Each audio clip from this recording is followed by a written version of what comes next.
The broadcast is now starting. All attendees are in listen-only mode.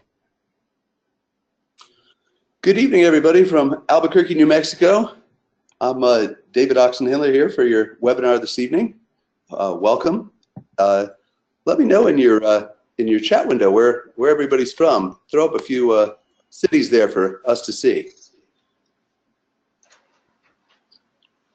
We've got an evening tonight with or morning, depending on where you are, with a live hacking demo and some information on leadership and careers in cybersecurity. So we're going to start with Kevin doing that presentation. At the end, we'll also have some time for Q&A as well. So please let us know where you're from so we can welcome you. Go ahead and do that in the chat window. We may have a few questions along the way as well, so we'll use the chat window a little bit in the webinar. But without further ado, then we will go ahead and start our hacking demo with Kevin. Greetings. It's good to see everybody. And this is a presentation that includes a hacking demo. It's not purely a hacking demo. What we're going to do is we're going to look at technologies and how they're going to affect us in the future. So what I'm going to do now is I'm going to share my desktop, and then from there we're going to talk about those future technologies. Let's see. So let me find my show my screen button here. Here we go. I think I got it. And let me go over here. All right. Do you see a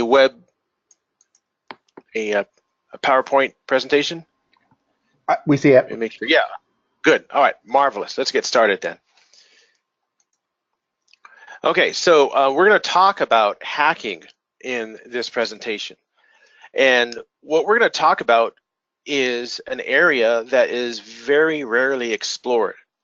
What we find is that we have a huge amount of hacking tools and hacking technologies and devices and technologies that are exploding onto the world scene. And what we have failed to do very often is to look into the future a little bit and say, what is going to change and how do we hack it? How is it hackable? So this presentation is about, it's called Future Hacks, Securing Your Technologies in a World of Exponential Change. And we see that we are in a world right now which has exponential change. Let's just talk a little bit about what that means. All right. There is a man whose name is Peter Diamandis, and he has said, given us 6 Ds that are driving the future. We're going to look at those as point number 1. We're also going to look at technologies dealing with, number 1, artificial intelligence. Number 2, advanced medicine. Number 3, enhanced cognition. We're going to look at ubiquitous computing, advanced automation, and then we're going to look at defending the future. And I'm going to show you some of the results of the technologies that we're going to be exploring in this section. And what I like to say is I've seen the future and it's hackable. So that's what we're going to look at. We're going to look at the future and we're going to see why it is so hackable. In order to understand what we're going to talk about, though, you need to understand a word that I used earlier, which is the term exponential. So we're in an age of exponential change. And if you don't understand the term exponential, then you won't understand what the big deal is. What's the big deal with exponential change? And here's the big deal. The big deal is that our brains are not designed for exponential change. They're not. Our brains are designed for going out and foraging for food and crossing a river and hunting an animal or doing a little bit of war or reproduction. That's what we are designed to do. We're not designed for exponential change. Let's talk about what that means very quickly. If I were to give you a penny on Sunday, and you're like, oh, well, thanks a lot. Well, hey, okay, on Monday, I'm going to give you 2 pennies. How's that? And you would say, that's still, I don't care really, actually. These are kind of getting heavy. So if I were to, let's say we created a bank account for you, and I put in 4 pennies on Tuesday, 8 pennies on Wednesday, 16 pennies on Thursday, 32 pennies on Friday, you still would not be impressed. In fact, you would say, I have 32 pennies in that account. I'm just going to ignore it. What would happen is by the end of the month, 30 days in, you would be very surprised to find out that you had 563,870,912 pennies. And you know what would happen the very next day? That would double. You'd have 1 million pennies. You know what happens the next day after that? That would double. You'd have 2 million closing in on 3 million pennies, and so on. So what the deal is exponential change takes you by surprise. And so one of the drivers of exponential change are the 6 Ds, and these are specifically what we see when we look at hacking tools and hacks that are happening in the world, the United States, etc. And those 6 tools are the following. Number 1, digitalization. All right. Number 2, deceptive growth. Deceptive growth.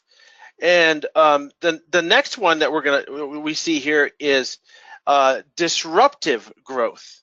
And then from there, dematerialization, and then demonetization and democratization. And I'm going to go over these very quickly, but if you really want to understand these, you need to actually look up Peter Diamandis, a very revolutionary, visionary kind of guy, and you'll get a lot more out of that.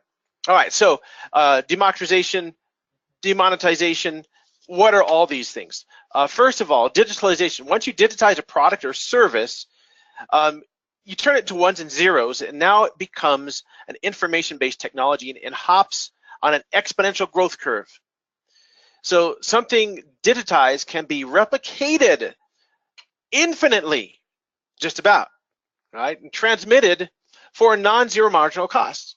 One of the areas that you might have noticed if you're old enough to have gone through this transition is when back in the old days you had to buy a record on vinyl, or you had to buy a cassette, or you had to buy a CD, right? And then when you got this to CDs, it went digital. And then we came to a world where you can download any kind of audio free. And that disrupted the entire business, and that's the same thing happening with hacking, which we'll look at in just a few minutes here. And also, it's deceptive. During the early days of exponential growth, all those doublings are small, they're flat. Kodak. How many of you have bought a Kodak camera recently? I dare say that you haven't. But Kodak was the #1 camera maker in the world. And they created digital cameras. And they saw exponential change in the world of digital cameras. They saw it grow from 0.01 megapixels to 0.02 megapixels to 0.04 and 0.8. You know, over months, succeeding months and years, they saw these doublings. You know what it looks like to me? What does 0.08 look like to you? Well, to most of us, that looks like, well, 0, right? And they're like, this is going nowhere. We're going to stick with our own business. But we'll find out what happened to Kodak in terms of this as we move on. So we have that deceptive growth. And after that, we have disruption, because 30 doublings later, something has grown 1 billion fold. So that first 0.01 megapixel Kodak camera is now generating a 10 megapixel image. And now we have the complete dematerialization of the product. What do we mean by dematerialization? Well, you had to have film. When was the last time you bought film to take a picture? Yeah, you haven't done that. You haven't, right? Because it's right here in your phone. It's been dematerialized. And then the demonetization, meaning that now I have ubiquitous cameras. Cameras are on my computer, in my phone, around buildings, for my security or my house. It's now demonetized and dematerialized. So that dematerialization, they become bits. No longer how many of you remember the first clunky GPSs, right? It's on your phone. It's an app, right? How many of you remember the first, doing a two-way conference like this? I remember back in the 80s trying to do a two-way conference like this. It took literally the organization I worked for, a defense contractor, and we literally had about $2 million worth of equipment, very large satellite dishes and down converters and inverters and all kinds of stuff. We couldn't do anything like this without millions of dollars expenditures. I can do it on Skype on my phone, or if you have an Apple iPhone, you can it's just very easy to do, right? So quick calculation to show that today's smartphone comes with over $1 million worth of technologies from the 80s. And I would say probably more than that. Once a product or service has become dematerialized into bits, the cost of replication and transmission is near zero, and it ultimately leads to their eventual demonetization. As an example, digital photography has totally demonetized the field.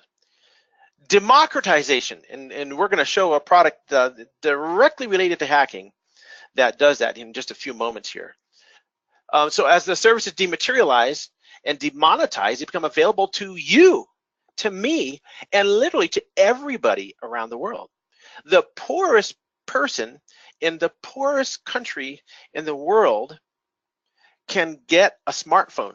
In fact, they're spreading like wildfire throughout the poorest parts of Africa, India, etc. And any poorest person in the poorest part of a country of the world who gets a cell phone that's not just a cell phone, but it has data plan and it has internet access, guess what they can now be? A contributor. They can put up a web page, they can write blogs, they can record videos, post things, and we see that happening like wildfire. There are 3 billion people connected on planet Earth. By 2025, that'll increase to 8 billion connected individuals. You can create a digital or banking or insurance product, and you can market it to anywhere across the planet, soon to 8 billion people. All right, so before we hit artificial intelligence, there's something I needed to do anyway, and what I'm going to do is just show you one of the major effects of those 6 Ds. Number one is I'm about to run a product, and including this as part of my presentation because I've got to start it before the presentation. So now it becomes part of the presentation. Right now I'm running a virtual PC. I have several virtual PCs that I'm going to make use of. And this is something that used to have to run on hardware. Now I have completely democratized and nearly demonetized an entire computer system. The computer systems that I'm running are free versions of computer systems. So that's where the demonetization comes in. And then we see democratization come in. Let me start this virtual machine also. We see democratization come in when you have a Linux operating system like Parrot or Kali that you see over here. And that Linux operating system with literally hundreds of tools is maintained by whom? Not by Kali Corp, some giant organization. No, it's maintained by you, by me. It is a completely democratized piece of software running on a democratized platform. We're going to get back to that as we move into some of the demonstrations as to what some of this technology can do. All right, so we also have artificial intelligence. Artificial intelligence is another area, and what we're going to explore in these next technologies is how hackable is this technology, number one, and number two is how can it be used to hack. So there are several different types or categories, classes of artificial intelligence. The first is weak AI, which is sometimes called narrow AI. We have strong AI, AGI, artificial general intelligence, super intelligence, and of kind of a low level of intelligence right now, but something that's going to be definitely in your future, called chatbots.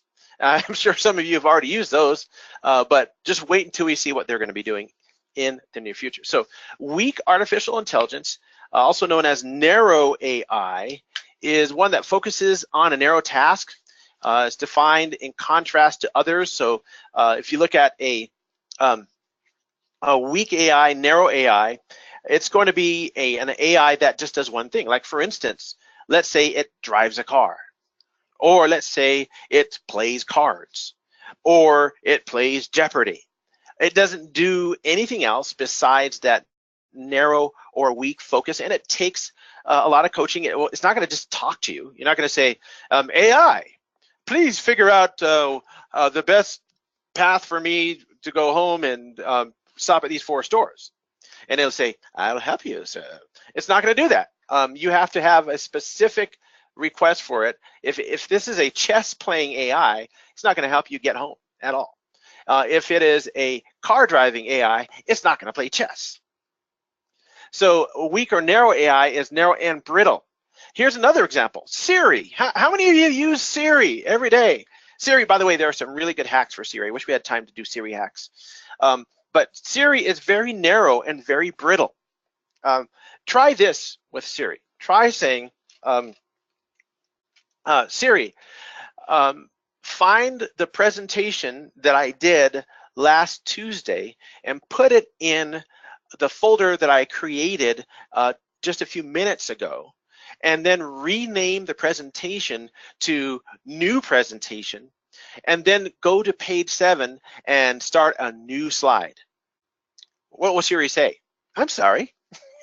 Siri's not going to help you with that, right? Siri is narrow. Siri is brittle. If you go beyond the bounds of Siri, or beyond the bounds of Cortana, or beyond the bounds of Alexa, or beyond the bounds of Google, hey Google, did I get any of you? Okay, just checking. If you go beyond the bounds, they don't work. They're brittle and narrow. Bing, Bing, Google, Alexa, Cortana, Siri, they're weak. And then there are some potentially transitional AIs like Watson. Are you familiar with Watson?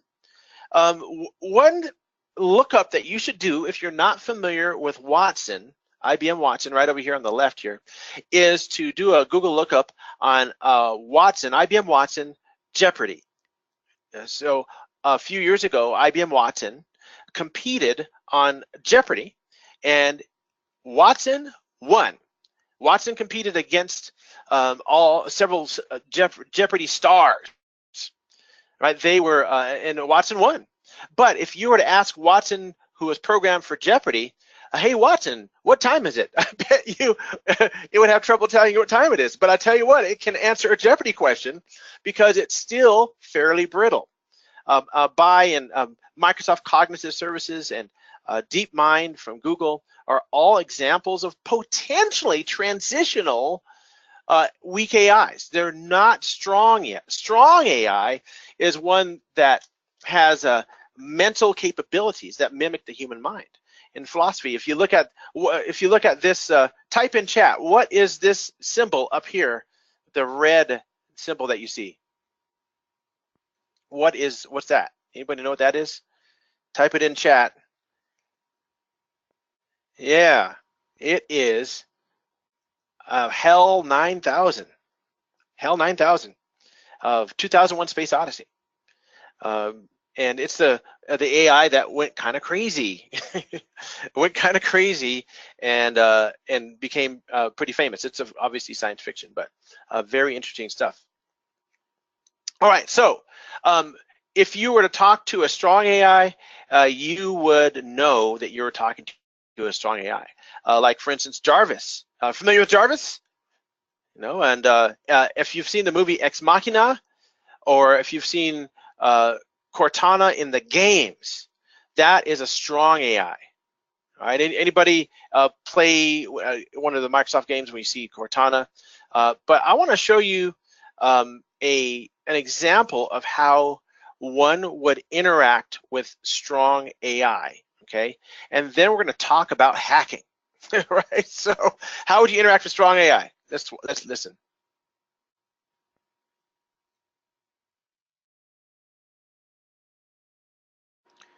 It's going a little slow. Hopefully, it'll.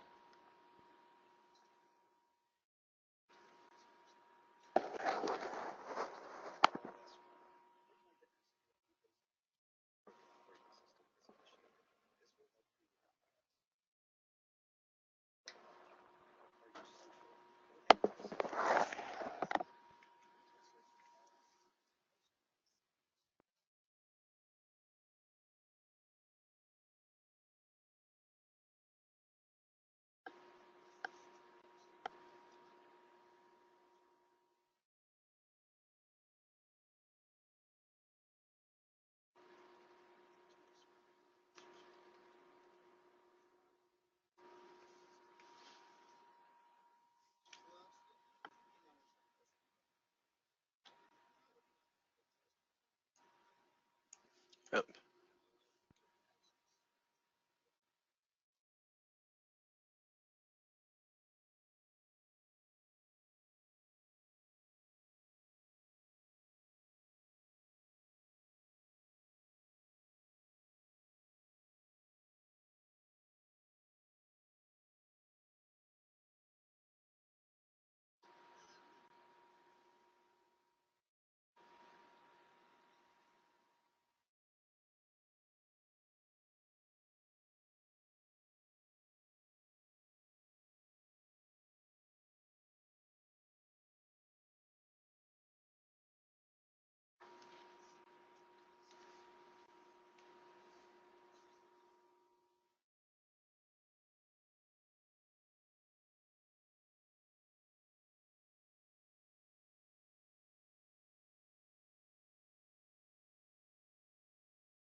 Okay, I'm told that you can't hear it.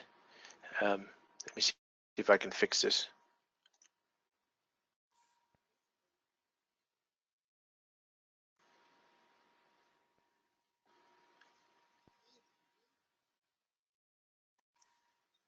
Okay, so if it looks like you cannot hear this, so I've got a text that it's not being able to hear it, so very low. I think the only thing you can hear is it coming out of my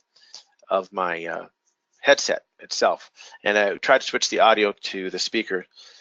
So I'm going to stop it, and what I'm going to say is what's happening with this guy is he's now having a conversation with the strong AI. The strong AI says, "Oh, hi," and he says, "Hi," and the person says, "What's your name?" And she says, "My name is Samantha," and he says, "Oh, Samantha, where'd you get that name?" And she said, "I chose it." And then he says, "How did you choose it?" And he said, "Well, I read a couple of books on baby names, and out of 150,000 baby names or something like that, I thought Samantha sounded the best. And what is being described here is the same type of capability that we see in, let's go back another slide here, that we see in Watson and DeepMind, who can read books. They already can read books. All right, we've seen that with Watson and DeepMind. And with a strong AI, not only will the AI be able to read books, but synthesize that knowledge just like you and I do. Now, here's the question I have for you. Let me go to the next thing. What could I do with that in terms of hacking? Imagine a conversation with a strong AI. And you say, hey, strong AI. And it says, yes. You say, I would like you to please scan the internet to find just find me something with vulnerabilities. And it would say, do you want me to exclude any IP address ranges? It's like, yeah, please, all the RFC 1918 addresses, the private addresses, exclude those, and you give it a few parameters. It says, okay. You say, how long will that take? It says, that'll take about 10 minutes. You say, okay, go for it. And when you look at the tools that we have available, so if I go over here to my Kali Linux instance here, and let's get it logged in. So let's go over here to Kali.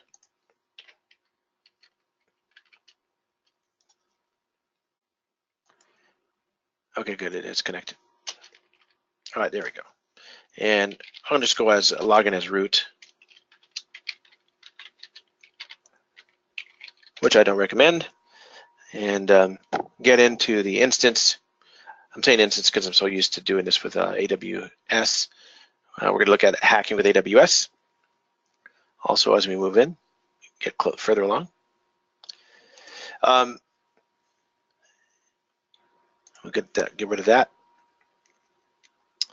All right, so if I were to go to applications here, and in applications, one of the things that we want to do is we want to be able to sniff. So for instance, we have things like Wireshark and MDM proxy and BDF proxy and so on. We have the ability to do different types of attacks, analyze web applications like with Burp Suite and OSWAP Zap and vulnerability analysis, all those types of things. Okay, so when I do a hack, if I'm using a ZenMap or Nmap or using Wireshark or something like that, what I am doing is using really one tool at a time, and I follow a hacking methodology to make that happen, right? What if I could run 7,000 tools at a time rather than just one tool at a time, and or run 7,000 instances of those tools? So I have Nmap running 7,000 times on 7,000 different networks, and as I discover things, I'm running other Nmap commands, and at the same time, I'm running Wireshark to capture frames from those networks and examine them, etc. Right? What if I have that capability? And I put it to you that right now, those types of technologies are in play, being used to a small degree on the network by some of the bigger players in networking. Right there, an AI can use multiple tools simultaneously and scan the network, find frames. These are frames here that are there's not much happening with this network, so we're going to use that mainly for examining passwords and so on a little bit later, hopefully, if we get to it. So what's my point? My point is that with an AI, even a transitional AI, we can run tools that are amazing, and we can run them in parallel in thousands of places at the same time, if not millions. The last thing we're going to look at, or one of the last things we're going to look at in terms of AI, is theoretical artificial general intelligence, the ability to apply intelligence to any problem, not just a specific one, at least as smart as a human. And by the way, once we have AGI, the artificial intelligence will also know how to duplicate itself. And just very quickly, here's a thought picture for you. Check it out. An AGI comes on board, and it says to itself, self, I need to solve a problem that I was just given. Well, you know what I think I'll do? I'm going to duplicate myself 1,024 times and see if 1,024 of me's can solve this problem faster. Oh, that wasn't enough. Let's get 2,048 of me's to solve this problem. Oh, hey, I'm a lot smarter now. I'm parallel processing on 2,048 of me, and now I'm as smart as 2,048 humans. Well, hey, let's go ahead and change my algorithm and reprogram myself. Now I'm as smart as 100,000 humans. Oh, hey, and eventually it's so smart that we can't even understand it. And that is the theoretical super intelligence. Theoretical super intelligence. And a super intelligence is an artificial intelligence far surpassing the brightest, most gifted humans. And there are those, if you look up Ray Kurzweil, Kurzweile, and look up the singularity, you'll understand what I'm talking about. Ray Kurzweil, the singularity. Well, we need to look at more hacks. I'm not going to demonstrate any medical hacks, but I want to talk about a few things and how they will be relevant in the near future. First one, we're going to look at CRISPR, then we're going to look at nanomedicine. CRISPR. Well, as it turns out, there was a bacteria. And the bacteria had the ability to repair itself when it was invaded by viruses. Scientists looking at this bacteria found that there was a little machine in there called Cas9 RNA. And a Cas9 RNA has the ability to take, it's a little protein complex with RNA, and what it does is it attaches to a matching genomic DNA sequence adjacent to a spacer, right? And then it can cut and replace exactly and precisely. Imagine this. You have a baby that, or you're going to have a baby, and you want this baby to be smarter, bigger, stronger, faster. There are a few genes that you just have to cut and replace. CRISPR has more than just designer babies, which is going to happen, but smart treating things like HIV would, and we've seen success in that already. New drugs, swallow a pill, and in a few days, something that used to be incurable is finally cured. Super plants, like the flavor saver tomato, using CRISPR to edit genes, boosting human intelligence. And there a recent study that identified 74 genetic variants, little spelling mistakes in single nucleotides in the 6 billion letter human genome, which can be used to predict nearly 20% of the variation in school years completed. In other words, we're saying that with these little genetic variants, that makes the difference, 20% of the difference between whether you're going to only graduate high school, whether you're going to only graduate college, or whether you're going to get a PhD or multiple PhDs. And so we might be able to boost expected intelligence. You can edit humans. Future CRISPR will allow you to edit humans. Right now, we really only understand about 2%, 2 to 3% of the actual material in DNA. And with the advent of supercomputers, advanced AIs, and other technologies, we're going to see an exponential shift in our understanding of genomics, and we're going to be able to edit humans in situ. Tired of having blonde hair and you want red hair? Well, we have a CRISPR edit for that. We don't yet, but we will. Tired of being only 5'9"? Well, we have a CRISPR edit for that. Oh, you're growing to, yeah, now you're 6'2", you're 6'4" now. And way beyond that, designer babies, eternal youth, some of those are the promises of CRISPR. Look it up. All this stuff I'm talking about is nothing that I've made up or anything that's on the edge of reality. These are all squarely in reality. What does this have to do with hacking? Let's say that you have an enemy, or some hacker, black hat hacker, has an enemy. So they go and buy a DIY bacterial gene engineering CRISPR kit. By the way, this right here is a real kit. $159. You can buy this. It's rudimentary. But imagine this in 20 years, where you can have a laptop size CRISPR editor that you can create your own designer edits. What happens if you walk into a cloud of CRISPR mist and breathe it in, and how will it, maybe it'll change you or something like that. The hacks that can be done with biohacking are unbelievable. And you think that biohacking is just for people who are biologists. No, remember, your DNA is a 2 out of 3 error correcting binary code. It's a code. It can be hacked. And I'm not going to demonstrate that right now, but here's your easy bake DNA kit. CRISPR edit, go for it. Not today, but it's coming to a location near you. And then the next thing we're talking about with nanomedicine, again, I'm not going to do any demos or anything like that for this, which is nanomedicine. And by the way, I just want to give you some names if you want to look any of this stuff up. Eric K. Drexler was the one who really pioneered this by looking at the work of Richard Feynman, which was he did a paper and series of lectures on There's Plenty of Room at the Bottom to show that we can build things with atoms. All right, Eric A. Drexler took off with it and wrote a seminal book on that. Robert A. Freitas wrote several books on nanomedicine, which described exactly how that works.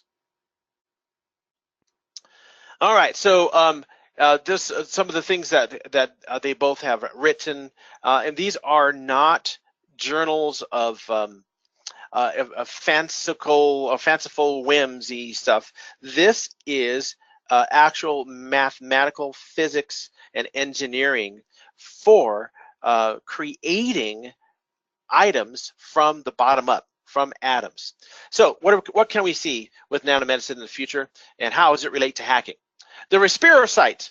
This has already been designed. See this little guy right here?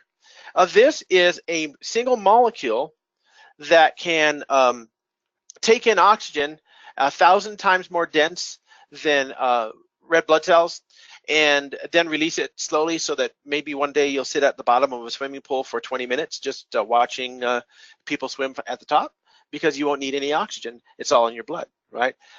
And so that's just one of the possible designs. Nanocomputers, microvores, cloudocytes, vacuocytes, foglets, assemblers, and others.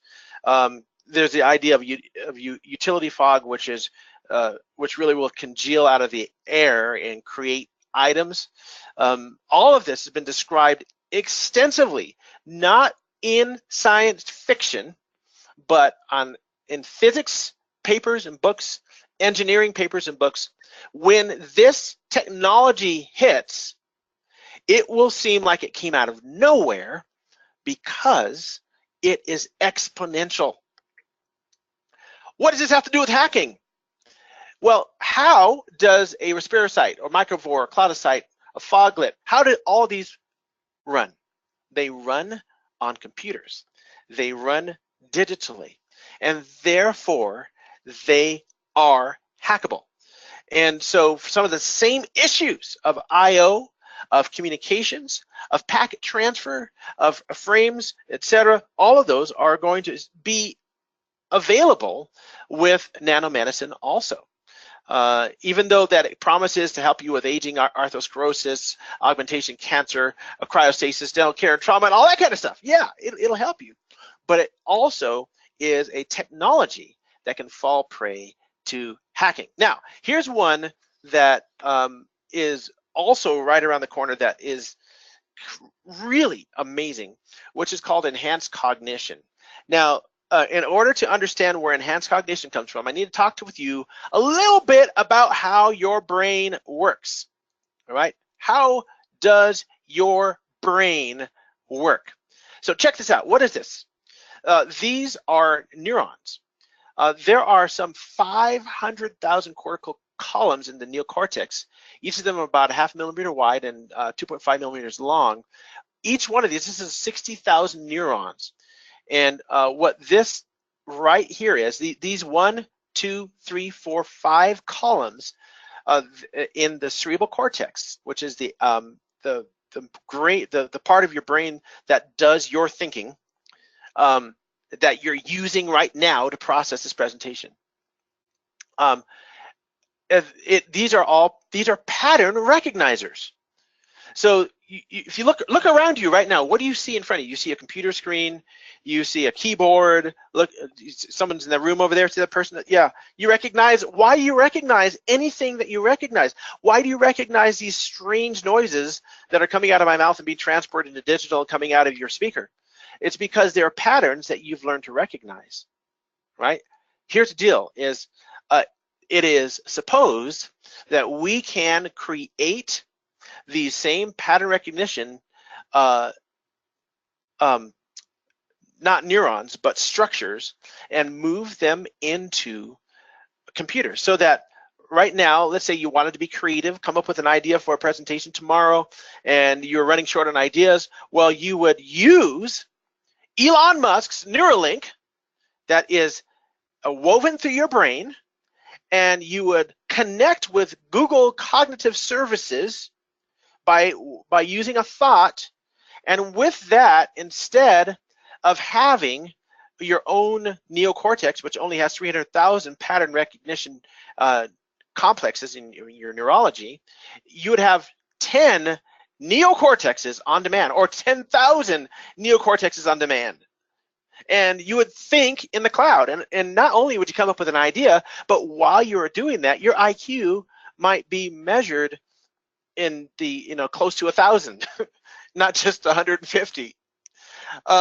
So some of the nascent exocortical, we call it exocortical because it's outside of your cerebrum, nascent exocortical processing. So if I were to say, hey, you like hacking, right? How do you use Nmap? You'll say, hey Siri, what is Nmap? Hey Google, explain Nmap. And you would come up with that information outside of your brain. Why is your phone so important to you? Because it's a nascent exocortical processing technology allowing you to extend your brain processing into the cloud just a little bit. Isn't that crazy? You think, we're never going to be there. That's crazy. Something in your brain. Well, we're already partially there with the way we use our phones. It's pretty amazing. So enhanced cognition, hacking your brain. All right, so one of the technologies that we use in hacking is cache dumping.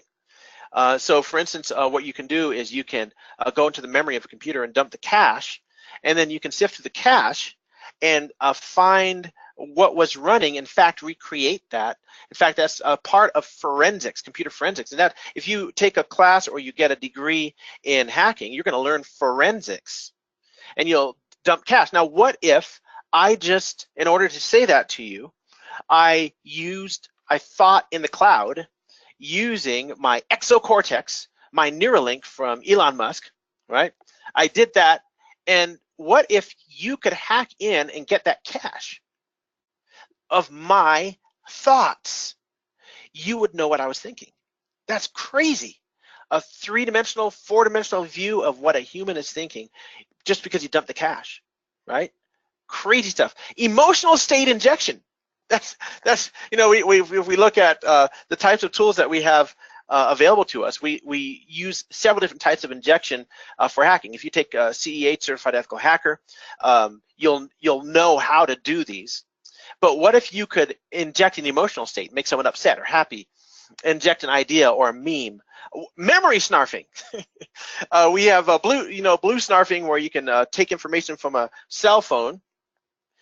We have snarfing to take cookies and so on from a web browser and emulate a state that they were in. Well, what if you could memory snarf and people can steal memories? And what if I had a memory of riding on a roller coaster and now it's being, everyone's downloading it from the internet? A brain in the middle. So you think that you're thinking thoughts to someone else, but nope, somebody's in the middle brain jacking you. Persistent sensory pattern encoding via AR. this is one I made up most of this stuff. This is one I made up. All right, so one of the things I don't talk about, but that's going to be a very big technology, is augmented reality. And a hack that you can do with augmented reality is you can take a sensory pattern, like something you see or hear. If you're not familiar with augmented reality, imagine having Google Glass or Microsoft HoloLens on, where in front of reality, what you look around and see, you have other things like menus and call outs and all kinds of stuff that's floating in front of you, and it changes as you move your environment. They're like glasses that would sit on your face. What if somebody could put a persistent pattern, like for instance, let's say that you are afraid of spiders, and somebody hacks your AR and makes spiders they're appearing everywhere, crawling now and then throughout the day, giving you the heebie-jeebies so much that eventually you freak out and run away. And there are other things that are hackable. Hacking your brain. We're going to look at some of the hacking in just a little while here when we get into supercomputers. Ubiquitous computing. Ubiquitous computing. With ubiquitous computing, you're starting to see the beginning of this. And what we see the beginning of it is with IoT, and then we'll look a little bit at augmented reality. I'm trying to make sure I leave enough time to do some hacks here. I'm running out of time here. So IoT, by the way, I'll just be very quick with this. It is expected to go to $50 billion by 2020. Now, we're very close to 2020, and I think this is pretty old. I think it's going to be more than that. What is IoT, Internet of Things? This is the sense that things around you are communicating.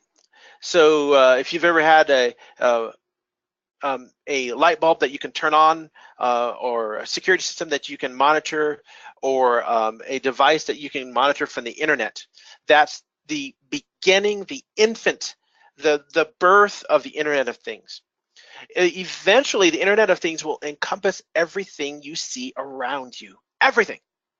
Well, you see around you in 30 years will be part of a menagerie of communication. Look at the wall. Is there a wall near you?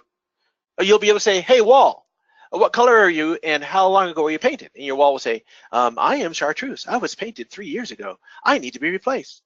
You think that's crazy? It's not. Or you might look at the wall and say, hey, what color are you? I am chartreuse. Hey, can you turn green? Because I need a green room. I can turn green. So, okay, go ahead and turn green. Turning green, and it'll turn your room's now green, right?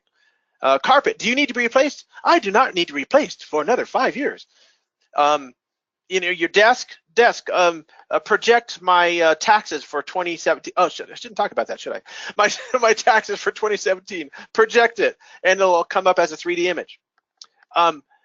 Even to plants and trees, right? You might ask your smartphone, how's my garden growing? And they'll say that your tomato plants are experiencing a 3% growth rate, and because there's little dust, little RFID, smaller than a piece of dust, that's monitoring the growth of your plants. So 50 billion, to me, 50 billion items that are devices, not dollars, that are connected. I think that curve, that asymptotic curve that we're looking at there, is too shallow. I really do. Augmented reality. This is you walk into a store, and above everything you see prices and maybe some advertisements. What they don't show is some of these people here who are also carrying smartphones, who are on Wi-Fi and cellular. What you'll see is they'll have thought bubbles above their heads, and those thought bubbles will say what their public social profile is, right? And so some of them will say, have a little bit of information about them, just like you could get publicly on Facebook or publicly on LinkedIn or something like that. You might be seeing this person with a LinkedIn profile bubble above their head and say, hey, you know what? Hey, I can give you a job or something like that. But meanwhile, you're looking at the price of one of these bananas here. You're going to buy some bananas or these coconuts. Look at $2.20. Buy one to upgrade your kennel, right? You go to reach for it, and it goes from 220 to 240 right before you got it. Oh no! Well, anyway, you put it in your basket, and guess what? Your total goes up. Cha-ching! Right? And your shopping list is right in front of you. Everywhere you turn, you see augmented reality when you're driving, etc. So, and these might be some of the representations of the helpers that you have that will tell you things and so on. Have you ever gone into a Walmart and just wished that you could say, Siri, where is the Clorox? And then there'll be just like navigating through a city, it would show you where to turn an aisle. That's coming very soon. Augmented reality. If you haven't looked up HoloLens, please take some time to look up HoloLens. Those of us who are in the computing and hacking community, this is an amazing platform that is in its infancy. Eventually it'll turn into glasses. Eventually it'll be contact lenses, ICRs, implantable contact lenses, something like that. That will allow you to be able to see a greater digital reality superimposed in the things that you see every day. However, augmented reality could be your next hacker playdown. There is already the ARKit augmented reality platform, and also you look at the SDK for Microsoft's HoloLens.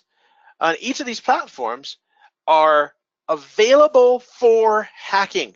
And some of the techniques that you use for hacking right now on devices is available with HoloLens. So, and other platforms. So, those are things that we need to think about. Ubiquitous manufacturing. Right now we're starting with 3D printing. Eventually it's going to be at the atomic level. Print all that you want, right? Advanced automation from drones, household robotics, factories, restaurants will have no more waiters, and construction will be automated. If you can imagine a highway where there are no people except for maybe people like you or me that are sitting and in air-conditioned rooms directing the robots. Metropolitan maintenance, can you imagine your city having hundreds of thousands of robots that are maintaining your roads, taking up trash, sweeping, all that kind of stuff. Now, what I want to talk about very quickly, because I'm almost totally out of time here, is hacking with supercomputers. And with this, what we'll look at is, and with the amount of time I have, I'm just mainly going to describe what I'm going to do. I have a device right here that I'm connected to, and this device is a portable hacking device. It's called a Storm, and the Storm device. Let me see if I can show it to you here. That I'm remoted into. The Storm device could be located anywhere in the world, but let me just show it to you here. We'll open up the camera, and this is the Storm device right here. It's a hacking device. I'm going to minimize the screen here. All right, so this is a Storm hacking device. It's portable. I have an antenna on it, a Wi-Fi that I can do promiscuous mode and examine frames. I have it connected to a keyboard and a mouse.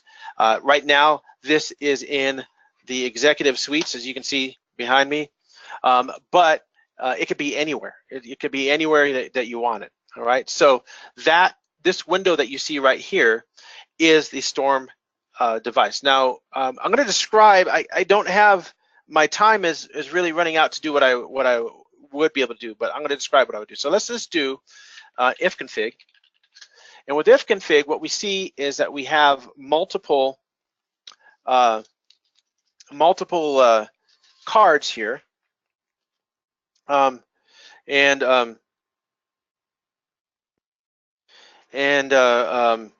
the multiple cards, what we see is that one of these, two of these are my WLAN cards, right? So with my WLAN cards, what I can do is I can use a utility called Airmon MG, and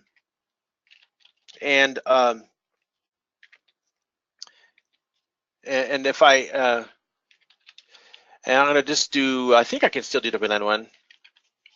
All right, so there we go. So I'm doing WLAN 1. What this does is it takes the wireless device and puts it into promiscuous mode, meaning that now it can examine any packet that it wants, right? So now when I do a if config, I see now that I have a WLAN 1 mon, right? So now what I can do is I can dump the frames from WLAN 1 mon. What I have to do actually is tell it, and I don't have time to do this, but I can go find the specific wireless access point using AeroDump. There's a command called AeroDump. And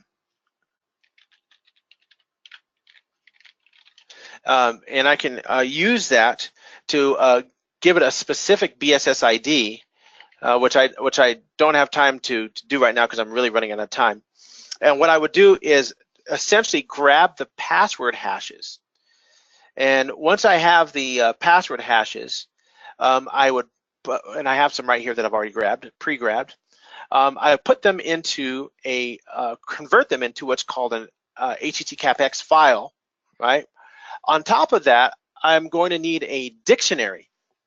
And I just happened to download the RockU dictionary, which I'm not going to show you because it's a 136 meg text file, meaning it's very huge and takes a long time to run. So what I would do from there is make use of future technologies. That future technology that I would make use of is, and it's here now, so it's not quite future, is AWS, Amazon's Web Services. And what I've done here is I have taken an instance, which I've named Future Hacks here. And this instance that I've taken out, it has GPUs. It has a huge amount of GPUs. So then what I did is I went into this instance, which is right over here. And what I did is I told it, get rid of your old drivers. I'm going to give you an NVIDIA driver for your GPUs. And then what you do from there is import the HCAPX file and the RockU file. And from there, I can take the hashes from a wireless access point that I would grab from a device like the Storm. And if I were to run them on this PC, like for instance, if I go to this PC that I'm doing the presentation from, you'll see that I have a lot of CPU cores, right? So 12 CPU cores, a Xeon. If you look at the memory, I have 64 gigs of memory. It's only DDR3, but it's a pretty good memory. But on a typical hash crack on this PC for a typical password, it would literally take me weeks of processing to crack that password. But because I have future tech here, I can take this AWS instance, and which is actually right over here, which I'm not going to do tonight because we don't even have time for that. Take that AWS instance and hack it in literally about 2 to 3 minutes. What would have taken weeks on my keyboard, on my local computer, which would have taken months on my laptop. So what we're seeing, what I'm trying to say is that with these types of technologies, we need to defend our future, right? I'm using only one instance. What if I got 127 instances, each with the highest GPU load possible, and I had to communicate with each other? What could I hack with that? So that's why we have the CEH, the CND, and other certifications that will help you to understand how to hack. Things like Kali Linux, over 600 pre-installed programs, right? Security is not a product. Bruce Schneier says that security is a process, not a product. So we would need to, and this is something I don't have time to talk about, this is one of my favorite areas here, is creating security zone segmentation. And not only security zone segmentation, but also shape-shifting and bogon filtering security zones. And my imperatives would be to articulate, obfuscate, encapsulate, this is using post-quantum cryptography, automate, anticipate, modulate, and retaliate. That means I'm going to shut stuff down, I'm going to track you back, and I'm going to stop you from where you're hacking me. And it is only through this process that you'll be able to guard your systems from AIs, from supercomputers, from quantum computers that are already, not quantum computers, but supercomputers that are already in hackers' hands. One thing you want to look at is the intrusion kill chain, talking about how to get rid. So just make a note of this if you're interested, the intrusion kill chain. Either way, what we've seen is that the future is hackable, and we've seen some of the areas that are coming up and that are here now in their infancy that we need to be able to defend from. So that is future hacks with this a slight bit of demonstration of some of the technologies that you can use today that take advantage of exponential change and the digitalization of everything. Questions? I don't know if I can see questions. Or do we want to hand it over to the next person? I'm just waiting right now. As soon as I get some in, then I can say it to you. I'm just waiting right now. Okay. But one person wants to see more demos that you just did with the storm. Ah, okay. Okay. Let's go over here to the storm, which is right here. I got a question here. Does VR can also be hacked like AR? Yes, absolutely. In fact, VR is probably a little bit more hackable than AR because it's a completely digital environment. And so what you have to know in terms of hacking VR is what is the transmission capability. So how is it being transmitted? You can intercept that transmission either wirelessly or wired, depending on how you're connected, and the same rules of hacking that you get with any type of device apply specifically to VR also. So yeah, so VR and AR, very similar. Very similar. Other questions? Yeah, someone says, could you please provide your PowerPoint of future hacks? Yes, if they have information, how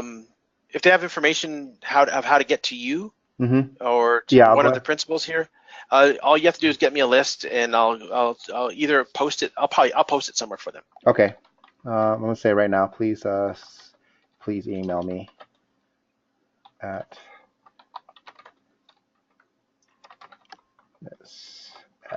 eccu.edu. Okay, I'm sending it to all.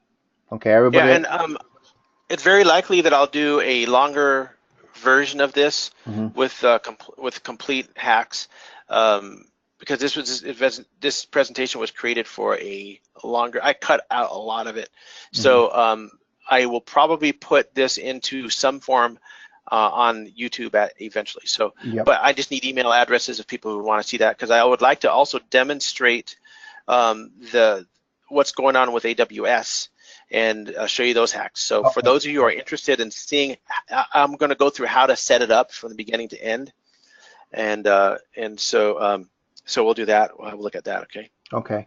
All right, everybody. I just displayed my email. Just send me an email with your questions. Like if you want the link to the video or to the PowerPoint that Kevin was mentioning earlier. just send it to me so that I can reply back accordingly. Someone asked, is it legal? Yes. Oh, very good question. Yes, it is legal. Stand by. It is legal, and this is something that people use all the time. Storm, Kali Linux, etc. And here's why it's legal.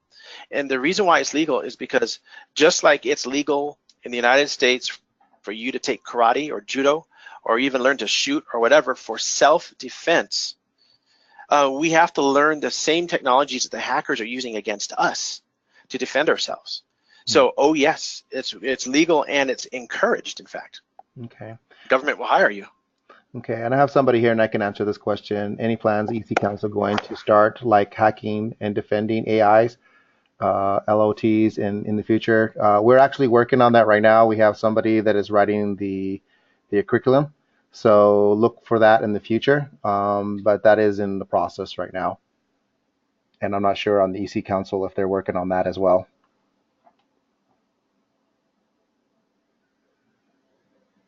All right. Other questions? Let's see. So far, it's okay. So none so far. And if anybody has any future questions, and if we are off and you think about it later on tonight or tomorrow, just reach out to me. You guys have my emails. Just reach out to me with your questions, and then I can forward them over to Kevin if it's relating to him. And yeah, and I will be posting the AWS hacking. So okay. So let me know. Yeah, Right. and yeah, again, just send me information, the questions you're asking about, getting more information on the OS one. Just send me an email with that question, and then I'll forward it over to Kevin, and then I'll get you more detail on that.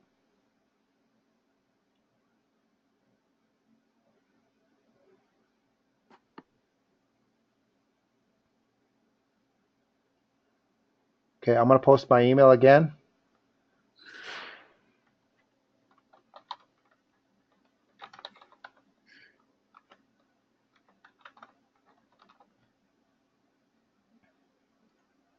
Okay. Okay.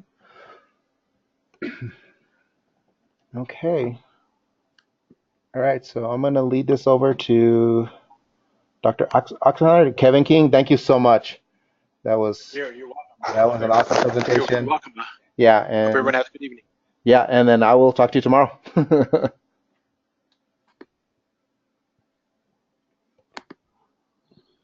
All righty. Well, thank you very much, Kevin. Great presentation on the future and current state of cybersecurity and hacking as well.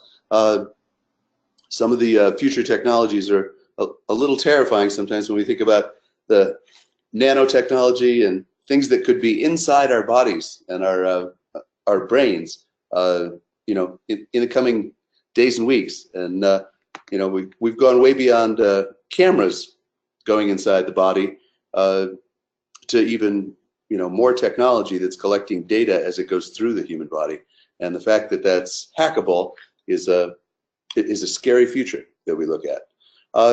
Tonight's second part of the presentation is on cybersecurity and looking at going from a practitioner to a leader. So the you know, a lot of the technologies that we look at, you know, tonight are things that EC Council, both from a certification side, industrial certification, has many years of expertise. EC Council is actually the inventor and owner of the Certified Ethical Hacking certification, which came about as a way to give people the industrial certification and expertise in this area.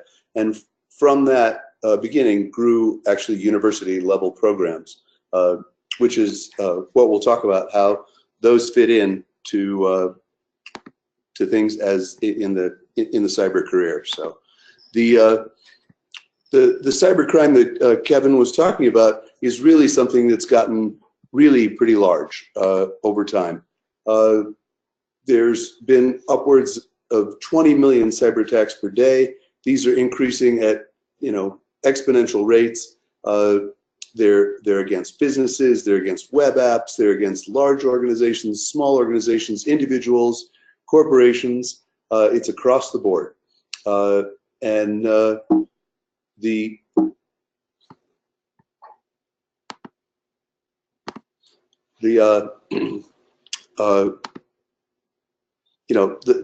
numbers that have had data breaches have really grown, so that fully, a third of companies have experienced these kinds of things, and the losses are somewhat staggering. A lot of them are financial hacks. They're financial against financial institutions or other institutions. And if you look at the world of computers and computer science, many of the computer applications that are out there are financial. They track, whether it be credit cards or tracking student tuition or tracking, banking records. A lot of computer systems are full of financial information. So the losses have become staggering, and that number is looking to grow upwards towards 90 trillion by 2030, and it's affecting companies year after year, getting bigger and bigger, and huge names. Everything from the IRS to insurance companies like Anthem to big banking houses like JP Morgan or big retail companies like eBay. And if you look, at big brand names, they've all been hacked. Every one of those. So why is this starting to happen? Well, cybersecurity is probably the biggest thing that's changing in the marketplace right now.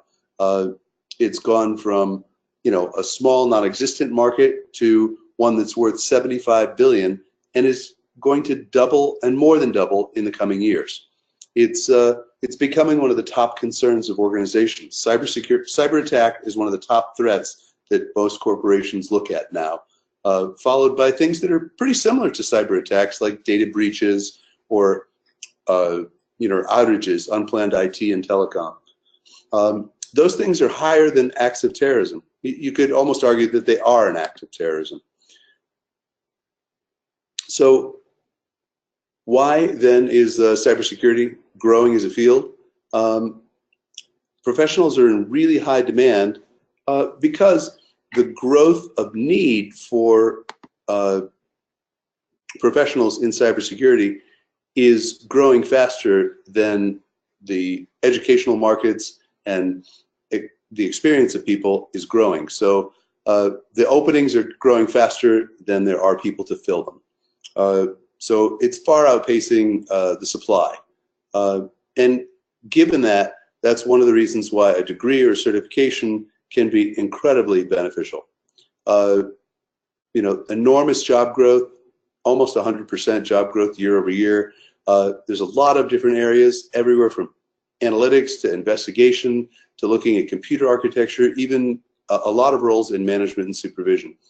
And really beating the marketplace in terms of annual salary increases. The marketplace is averaging about 3% in cybersecurity. It's triple that, 9% increases each year. And it's listed as one of the top 10 jobs in the world. And it's growing into a C-level function, a high management function within many, many companies. And it's made up of both technical and managerial aspects. So the workforce shortage is just continuing to grow despite the evolution of cyberspace. 6 million cybersecurity professionals in demand by next year, and shortages in literally approaching in the millions of people. The increases in job posting in business and IT professionals globally, the cybersecurity professionals is the worst shortage across IT. And it's difficult to find people with the adequate skills and knowledge when hiring new grads for entry-level positions. So everybody expects it to be difficult to find skilled candidates in this area.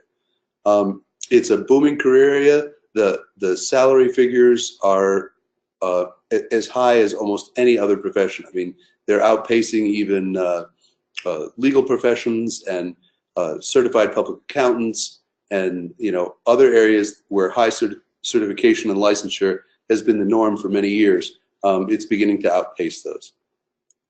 The only one that's probably higher is perhaps medical careers, and that would only be at, in terms of doctors and surgeons. These numbers are very similar to other careers in healthcare, like physician's assistants or nursing, as well.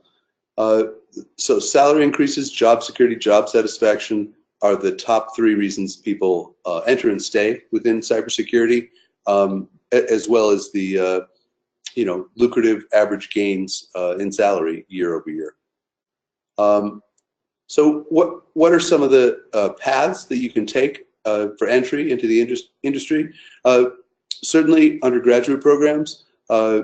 As an example, Bachelor of Science in Cybersecurity, which is a program that we offer here at EC Council University.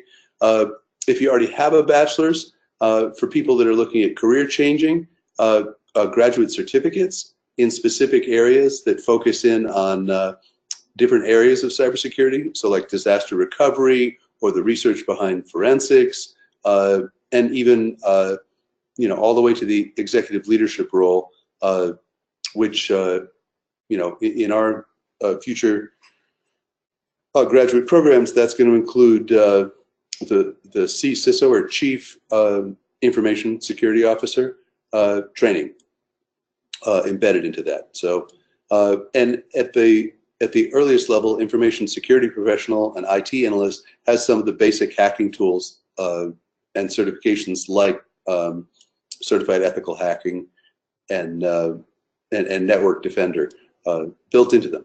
And then all of these graduate certificates have courses in them that if you add them up, they can lead to specializations or some of the core courses that are inside a Master of Science in Cybersecurity, which is a 12-course program. And inside these programs are industrial training and certification that can be earned at the same time.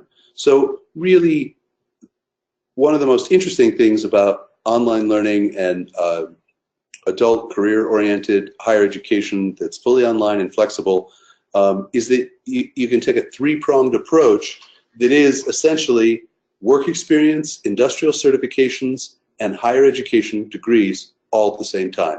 And that is sort of the triple whammy of experience. Oftentimes it's, it's great you have an education, but what's your experience? Or vice versa, it's great you have experience, but what are your certifications? What are your degrees? But to be able to have all of those together is the ultimate marketability of a person trying to move or change careers or get into a new field. Why online? Why online learning? You have to really look beyond mobility and catch up with the global movement that starts with remote environments. We're heading to a reality where you're no longer, choosing your education, but education comes to you. So not having to travel to a building or relocate or to a new location to go to school, you can do your work online, you can learn at the same time you're earning, and you can practice what you're learning 24/7 in cyber ranges. So what is the difference between certifications then and an academic degree? Certifications are really a singular context. They tend to be shorter programs, 2 to 5 days of intensive training, often referred to as boot camp kind of programs. They have a 2 to 3 year lifespan. The age of the certification is dated, so you have to either renew it or keep it up or do different things with it. It's an add-on experience so that you can layer multiple certifications, but it does help you stay relevant and up to date. An academic degree has multiple contexts. It's 2 to 4 years of education. It has no expiration date. Once you have a master's degree or a bachelor's degree, it doesn't ever expire. It helps you go up in terms of ranking. A lot of military and government organizations, and even private sector organizations, particularly defense contractors, electronic warfare, cyber warfare folks, they really use education as the ladder upon which job grades go up and up. So for instance, if you have a master's degree and you entered the military, you're automatically an officer. So a degree really defines where you are in a lot of organizations. It's also cross-sectional study, so you're not looking at just specific skills, but you're looking at broader skills like writing, critical thinking, etc. It tests your skills under diverse conceptual arenas, and it helps you grow and evolve up through executive ranks. So it's much more multi-context and knowledge-based. ECC University also enjoys all the advantages of the EC Council organization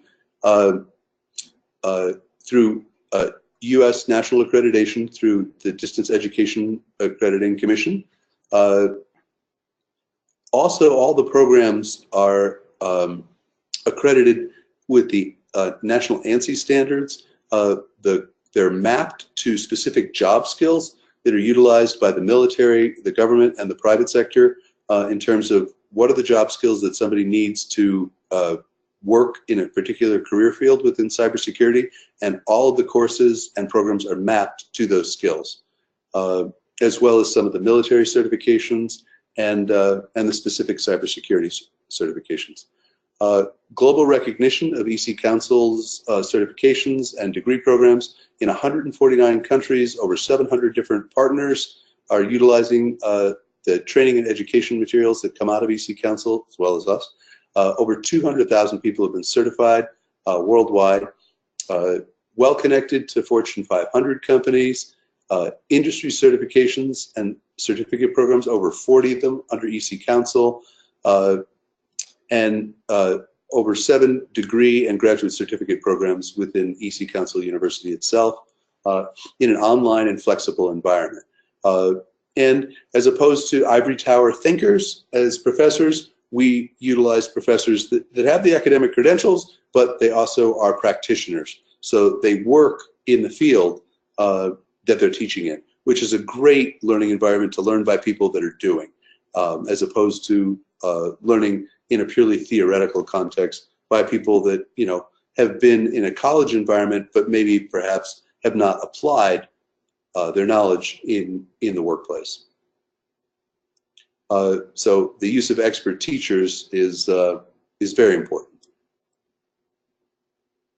Employers more and more are demanding more education and more experience. Do degrees help?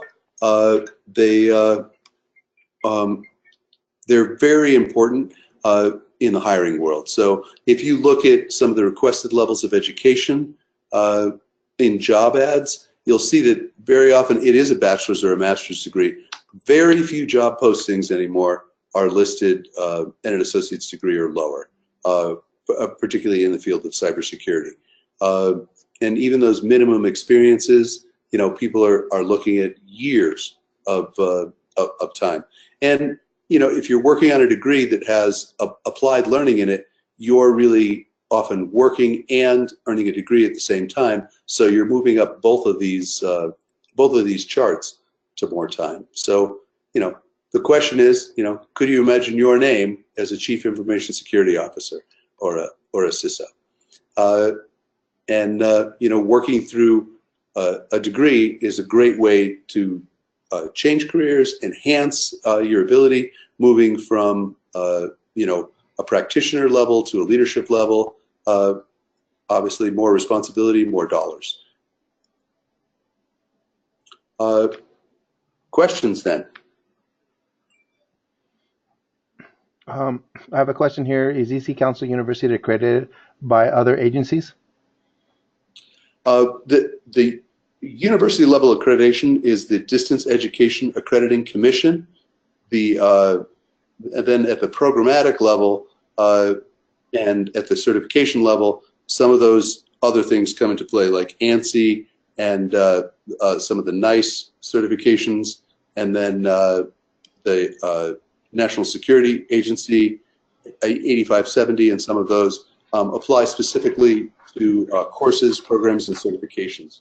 So just like most universities, how it works is like a university will have university level accreditation from an accreditor in the United States, usually like a regional accreditor or national accreditor that does the whole university. And then programs, like a nursing program might have a specific accreditation for nursing, or a business program might have a specific accreditation for business. So in EC Council's case, we mirror that. So the university itself has an accreditation from DEAC, and then the programs, when you get down into the depth of the material, they have certifications from outside accreditors and reviewers that look at, does the content make sense with what industry wants, is generally what those accreditations at that level do. So the answer is both. Okay. I have another question here. Is online courses, the master program, cybersecurity, is it valid in India? I can answer really quick. That question right there, there is a handout book. If you look in the course, if you don't get it, you just please email me directly and I can send it out to you. But if you look inside the handbook, there's when you go to each certifications, you can there will be a big list of different corporations. You can look in there to see if those corporations are within your country, because we have a global partnership around the world that recognize the ethical hacking along with the LPT. And then David, if you want to add into more to that. Yeah, the other thing too is by studying online at an EC Council, while we are a global university, so we can deliver the program where you are, in India or Europe or the United States, or and anywhere on the planet, literally, that you can get the internet. But the university itself, its accreditation is a U.S. accreditation. So you will have, even though it's online, you will have a U.S. degree. So your transcript and everything else will look like you went to a U.S. university, because that's what EC Council is. So we're licensed in the state of New Mexico, in Albuquerque, New Mexico, and DEAC, the Distance Education Accrediting Council, recognizes us as and they're recognized by the U.S. Department of Education, the Secretary of Education here in the United States. So we are listed as being accredited by a recognized agency by the U.S. Department of Education. So, effectively, you can go to school where you are.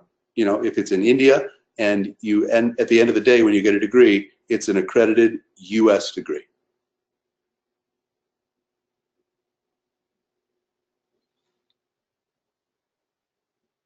Other questions?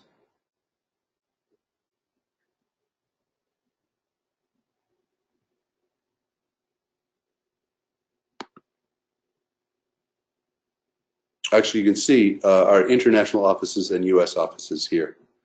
So,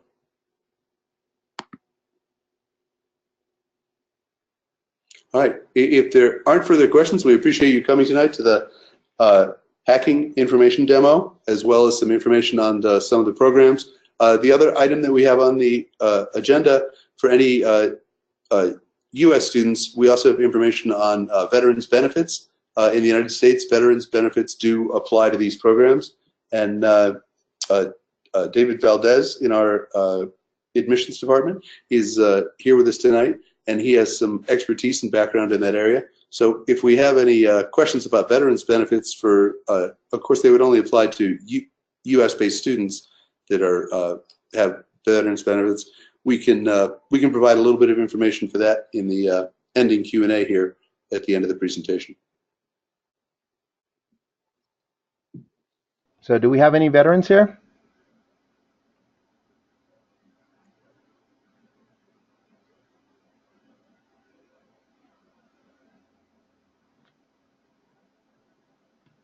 I do have one question here. It says, how can I overcome being a beginner in the field? And I just said, basically, practice. We are working on an internship program, and I just graduated from the program just 2 weeks ago, my bachelor's degree. And the best thing to do is, if you've seen what Kevin was doing, which I'm going to talk to him tomorrow, is building up your own sandboxes and just practice. Because then you could set up a portfolio I just, please email me on this and I can help you guys on that. So that way you can set up a kind of sandbox environment. And then if you need to talk to an employee, you can, demo, how far your skills are. But the best thing to do is practice, practice, keep on practicing. Please contact me because I have tons of information that I can send you to. So if you guys send me an email and say, hey, David, could you send me all that resource information you talked about on this webinar? I'll be happy to send it to you. So yeah, the other thing I would add to that is, if you look at different kinds of programs, a lot of colleges and universities that teach this, they teach it kind of on a very theoretical level. We take a much different approach. Ours is a much more applied learning approach, so that, we have iLabs and we have, different environments where you can actually do exactly what David's saying is, as you go through your coursework, you're practicing through internships and projects, you're actually applying what you're learning. So you're gaining experience in the field while you're going to school at the same time. And that's a little bit different approach than some programs take. And the fact that we have industrial certifications built into the program, so you can, after taking certain courses, core key courses within the program, both at the undergraduate and at the graduate level, they're built in. You can sit for certifications, which is, a lot like gaining licensure.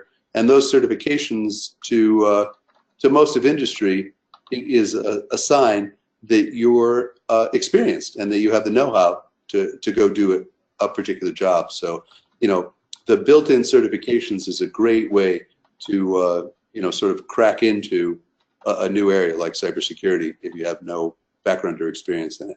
And it's not a lengthy process. I mean, you could do that in, in 1 or 2 terms, in 3 to 6 months, or certainly less than a year of, going to school while you're doing that at the same time. So, other questions? no, that's about it. I have one veteran. Hello, my name is Dave Altez. I was in the military for about 11 years in combat units during the Cold War, so we might be going back into that. But anyways, we do accept the veteran programs, Chapter 31, the Yellow Ribbon program, and also the GI Bill into the program. Just please reach out to me with your email, and I can contact you. We are also, I used the program here under my Chapter 31 program, which helped pay for my full program. If you're looking into utilizing that, please reach out to me. I can guide you kind of into the process a little bit, that you would have to talk to your counselor, or to show you who you need to contact in order to get that going. You must be at least 30% disabled, but I can kind of guide you into that. So we will have to sit on a one-on-one conversation over the phone, and so I can better help you with this. If you are going to apply into the program, we would need some following documents. We would probably need to, you would probably need to get into your e-benefits. We would need your DD-214, your joint services transcripts, and I think that's about it. Then just contact me and I'll help you with the application process. But that's it's pretty much straightforward. But anybody that's still online right now, because we have about 23, I will put out my email one more time. And if you have any additional questions, please email me. I'll be honest. I tell everybody it's very hard to get in contact. Call me on the phone. So I always tell everybody, email me, send me your phone numbers. We set up a time. I correspond pretty quick on that. And then we'll set up a time, and then I can sit down and talk to you one-on-one, and then help you understand the full program, how long it is, how long it would take you, and then what would you be expecting as you're going through the program, what I went through, so you get that insight. So it's about being online. So you have to learn to start communicating online. Yeah, you do. Yeah, you do. And then I could give you inside tips as well, as far as how to get through the program successfully. So is there any other questions that anybody might want to ask me or David? There's 2 Davids on here, so it's David O and I'm David V. I have. Well, and even beyond the session, we're happy to answer questions. As David said, he's giving you email address, but also just jump on the website as well, uccu.edu, e-commerce university, and you can get to information screens as well there. Feel free to drop us a line. We're happy to help and give you some guidance and advice on different programs and different possibilities. And we love cybersecurity, so we're big in the field. Maybe even a little nerdy about the whole topic, but it's an exciting field, and hope you enjoyed just a little glimpse of the future with Kevin's presentation. And so we thank Kevin Hart and David Valdez for helping us moderate, and we thank you all for joining us as well this evening. So if we could be of any assistance, we are here to help. So we thank you all for attending. Yep, thank you. Okay, there's no more questions, so I guess we're done. Okay. All right, thank you much. All right. Have a good evening, everybody, or day. Yeah.